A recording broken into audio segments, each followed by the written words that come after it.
अस्सलाम वालेकुम फ्रेंड्स, फालिज पर हम एक पहले भी ऑलरेडी एक वीडियो बना चुके हैं। अगर आपने वो नहीं देखी थी उसका लिंक आपको आई बटन पर मिल जाएगा। उस वीडियो में जो हमने आपको बताया था वो एक अलग नुस्खा था और इस वीडियो में जो हम आपको बताने वाले हैं तो ये एक अलग मेथड होने वाला है। तो अगर आपके बर्ड्स को भी फालिज हो जाता है उसका कैसे इलाज करना है तो ये जानने के लिए इस वीडियो को लास्ट तक लाजमी देखें। So hi guys, this is Wasim and Kaiser, so let's go to Aseel Nawabi latest video. अस्सलाम वालेकुम जी दोस्तों, इलाज क्या है जी? पहले एक और वीडियो थी, अब एक और है। इलाज क्या है?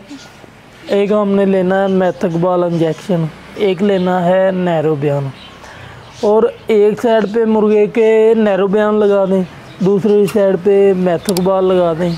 ये एक दिन एक लगा कर देखें, तो ये करके देखें अगर फालिज हो जाता है। पहले भी हमारी वीडियो एक थी यूट्यूब पे फालिज की, वो भी बड़ी ज़बरदस्त वीडियो है, और ये भी ट्राई आउट करके देखें। अगर कभी मसला आ जाए, फालिज हो जाए तो मुर्गा किसी काम का नहीं रहता, तो फिर हम टोटके लगाते हैं, नुस्खे लड़ाते हैं।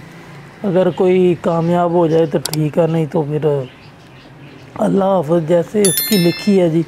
तो लिहाजा ये आप करके देखें। सो फ्रेंड्स, अगर आपको ये वीडियो अच्छी लगी तो इसको लाइक करें, अगर अच्छी नहीं लगी तो डिसलाइक करें। अगर अब भी आपका कोई क्वेश्चन है इस वीडियो से रिलेटेड तो नीचे कमेंट करें, हम आपका रिप्लाई लाजमी करेंगे। So I hope you like this video. Thank you and bye bye.